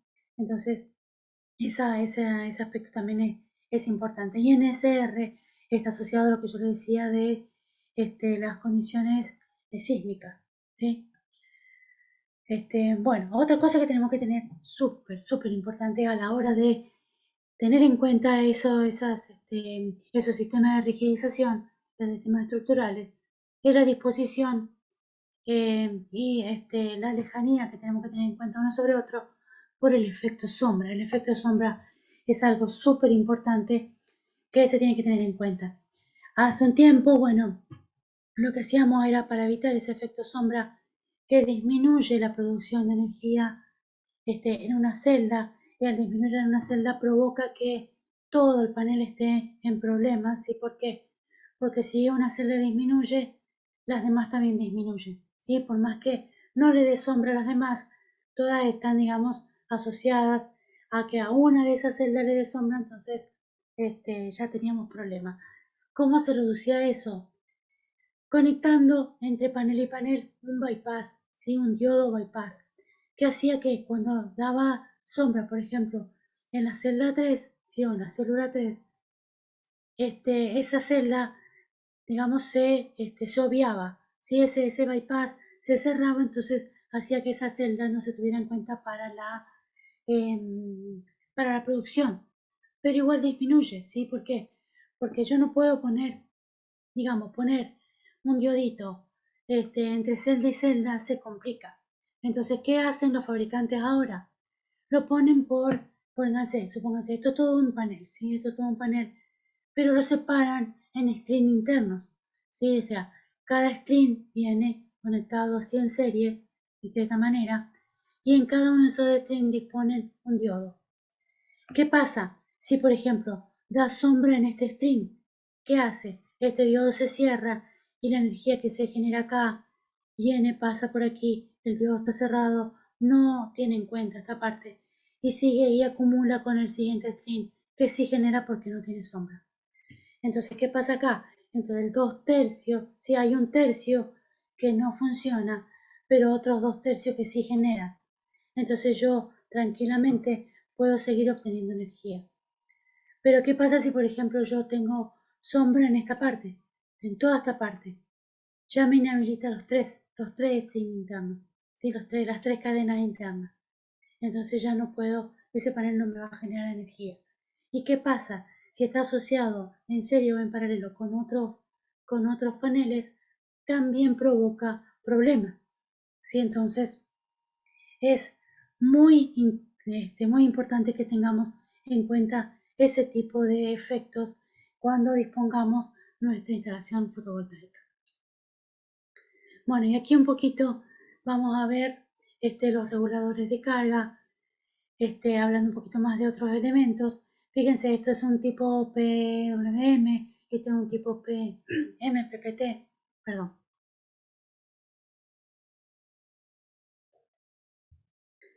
¿Qué tienen que ver esto? Em, Respecto de la tecnología aplicada a cada uno de ellos, ¿sí? Vamos a ver que estos son ya más viejitos, ya casi no se usan en lugares muy específicos, estos son mucho más económicos, entonces se usan en lugares muy específicos, por ejemplo, en lugares donde tenemos una sola vivienda y tenemos, por ejemplo, dos paneles. Para reducir el costo podemos utilizar uno de este tipo, que se comporta bastante bien, a pesar de que, bueno, tienen tecnología vieja, ya han mejorado bastante. Sí, sin embargo, hace un mejor seguimiento del punto este, mm, de producción óptima de energía. Si esto va a ir variando, digamos, a medida que varíe la generación. Si esto me entregan, o sea, esto hacen un uso óptimo de la energía que va generando el panel. Este tiene un punto determinado y de ahí no se mueve. Sí, pero esto, digamos, permite mayor flexibilidad a la hora de este, aprovechar más la variación diaria, este, la variación estacional del control de la energía que ingresa.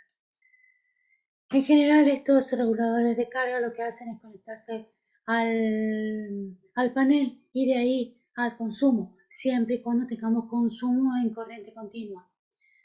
También puede tener conectado un campo de baterías, ¿sí? Entonces el regulador de carga lo que va a hacer es, a medida que va generando el panel, parte esa energía a la carga, a la batería, una vez que está llena, dirige todo hacia la carga, ¿sí? Hacia el consumo.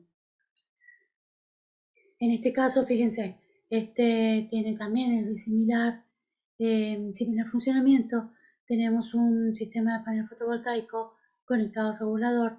El regulador también va a disponer directamente de la carga. En este caso, fíjense que necesitamos inversores porque las cargas son todas a corriente continua. ¿Sí? Y en el caso de que no estén generando los paneles, saca la energía del sistema de acumulación, ¿sí? De las baterías. Nuevamente retomamos los inversores. Esos inversores que decíamos que nos convierten la energía corriente en alterna, ¿sí? Que podemos tener tan complejos, ¿sí? Ahora vienen unos equipos también muy económicos, han bajado mucho los precios, porque la tecnología va siendo cada vez más utilizada. De este nivel de onda que generaban antes los mismos inversores, fueron mejorando, ¿sí? A una cuadrada modificada, a tener los tecnológicos y los puramente tecnológicos que me entregan ya una onda pura sinusoidal. Esto es la característica de la corriente alterna que usamos en nuestras casas. ¿Sí? Entonces, de tener un solo nivel de corriente continua, ¿sí? La corriente continua en este caso sería un valor determinado, ¿sí? Un solo valor. Ese valor lo vamos modificando para que sea una onda cuadrada, una onda modificada o una onda pura. Depende del inversor que utilicemos. Medidores bidireccionales. Es más o menos similar a los medidores que tenemos, nada más que están modificados para que la lectura sea de una dirección o de la otra. Estos son los que utilizamos en el caso de que nos conectamos a red, ¿sí? Que somos generadores. O sea, aparte de lo que nosotros generamos, lo volcamos a la red. Estos medidores bidireccionales, también acá en Argentina hay muchos que ya lo fabrican, fabrican elementos con tecnología nacional, que sirven, digamos, para cuando nosotros queremos ser prosumidores, ¿sí? Se llama sistema prosumidor, ¿por qué? Porque parte de la energía que nosotros generamos la consumimos en nuestra casa y el resto lo dirigimos hacia la red. Bueno, como les dije anteriormente y al principio, las configuraciones de nuestra instalación, el diseño de nuestra instalación, puede ser tan complicado como nosotros querramos. ¿Sí? Es decir, podemos tener un sistema fotovoltaico combinado solamente con la red, ¿sí? O lo podemos combinar con otros sistemas, con baterías, ¿sí? Con distintos tipos de controladores, inversores, conectores, tan complejo como nosotros querramos. Lo único que tenemos que tener cuidado es el tipo de carga que le vamos a,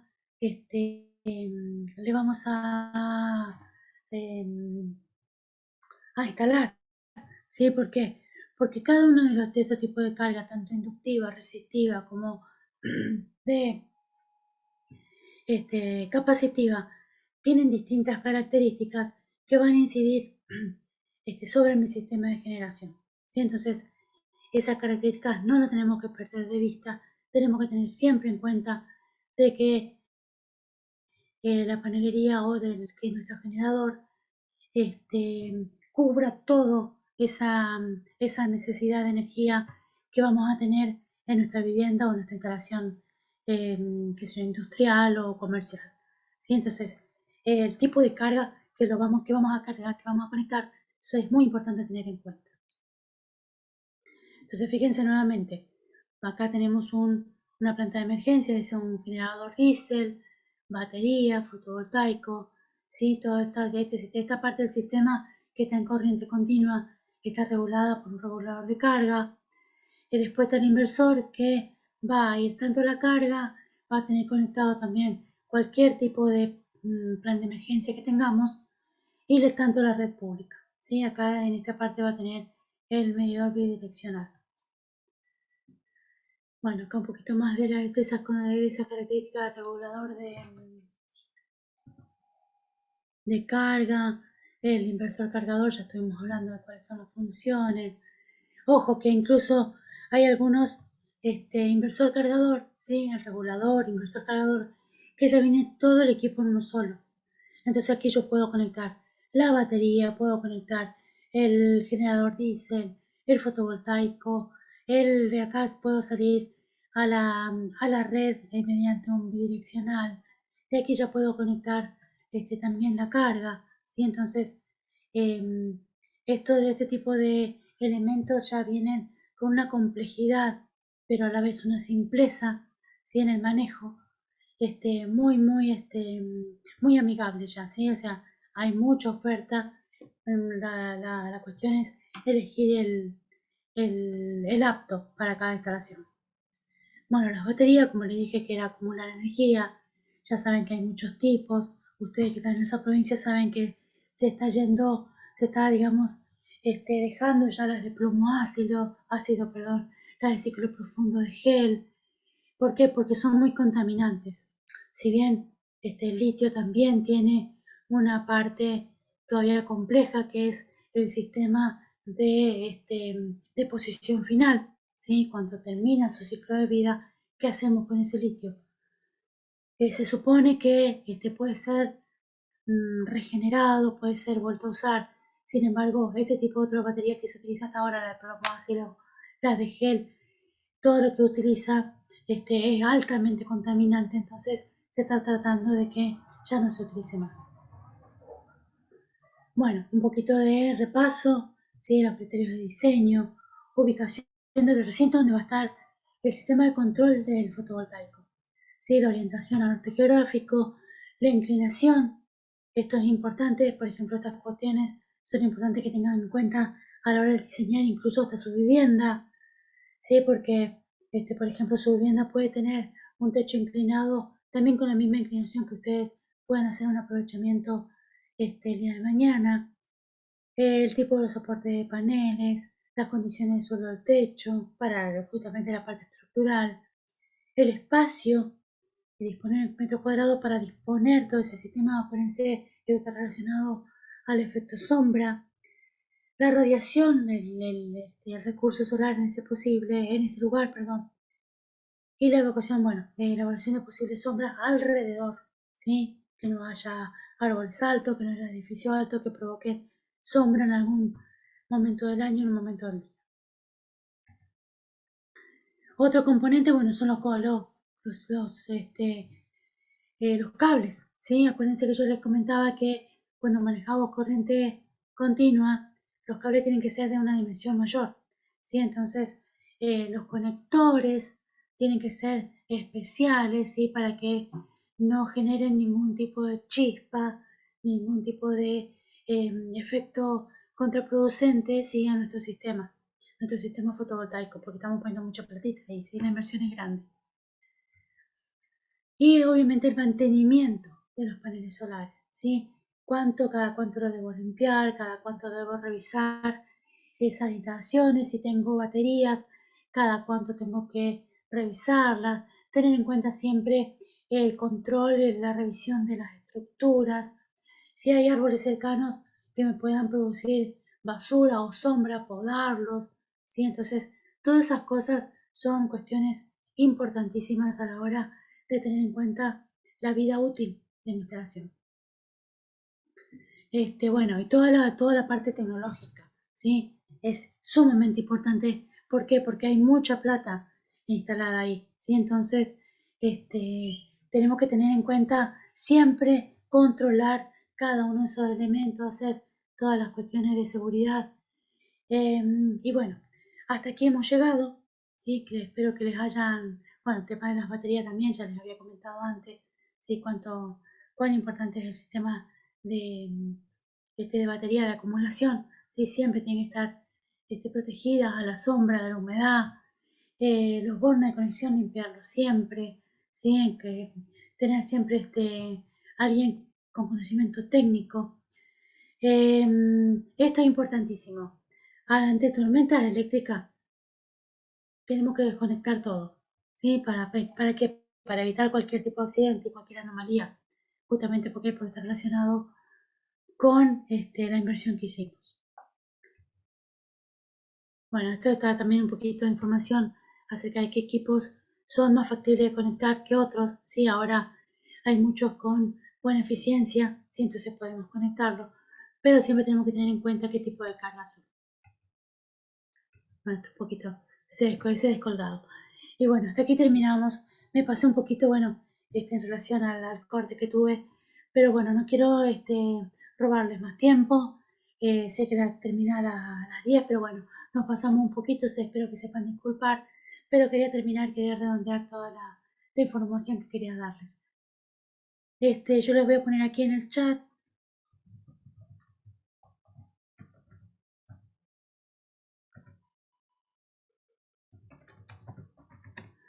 Este es mi correo, siciliarroncao.edu.ar de la universidad donde trabajo. Para que ustedes tengan un canal de comunicación en el caso de que quieran ampliar alguna información, de que te les haya quedado alguna duda, me conectan por ese canal y en lo posible voy a hacer este, la evacuación, digamos, de esas dudas lo antes posible.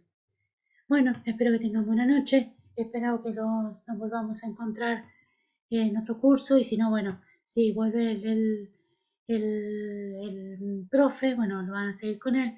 Si no, bueno, voy a tener el placer de volvernos a ver. Les deseo buenas noches y bueno, yo ya me voy a ir desconectando.